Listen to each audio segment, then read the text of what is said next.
老王，我收球的工作基本完成了，今天正式开工。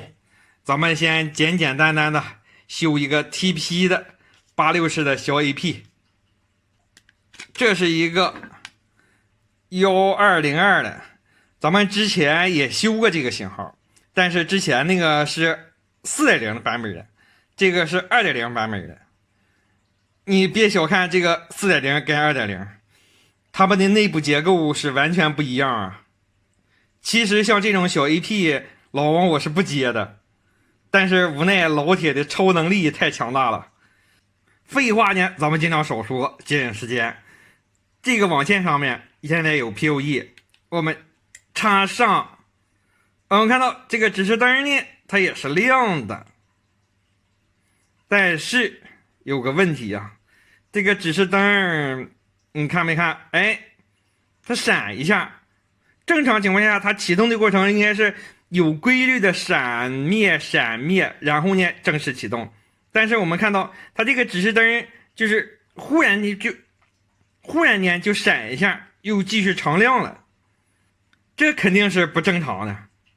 拆这个 AP 呢，它也不是说咱们把卡扣摁进去，它这玩意就能开，因为它这个缝里边灌的是胶，所以说它这个东西想拆开，只有大力了，剩下的就得交给奇迹了。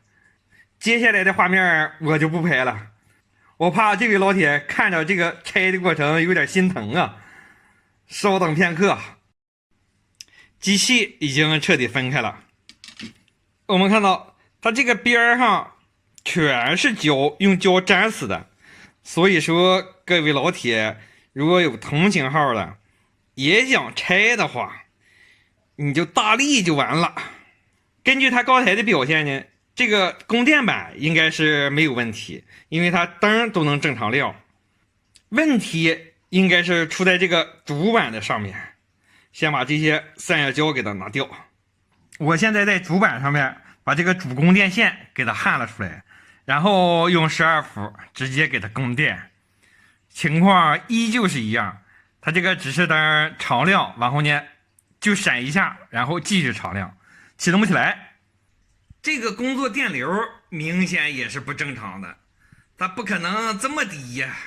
干到现在呢，老王我心里估计的也就是8、9不离10了，但是该走的流程咱们要走一遍。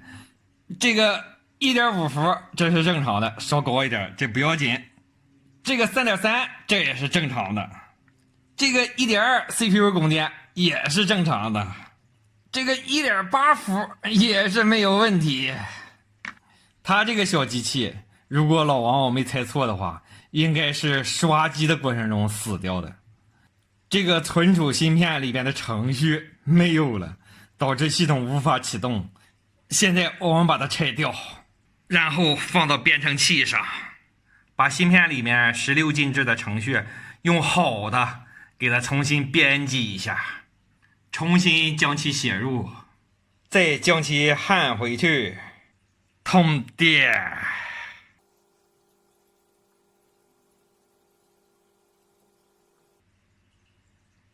漂亮，已经启动，插上 PoE，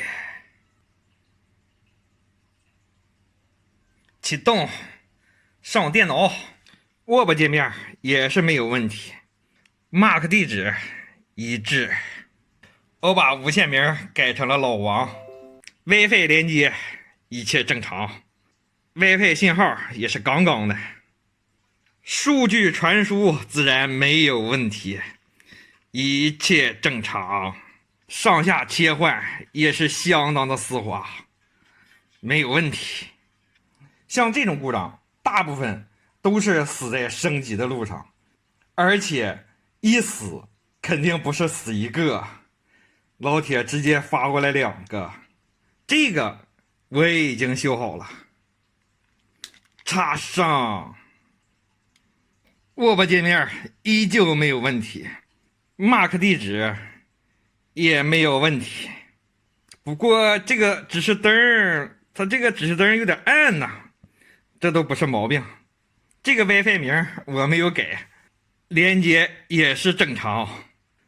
正片又来了，数据传输也是没有问题，相当的丝滑。本期视频到此为止，拜了个拜。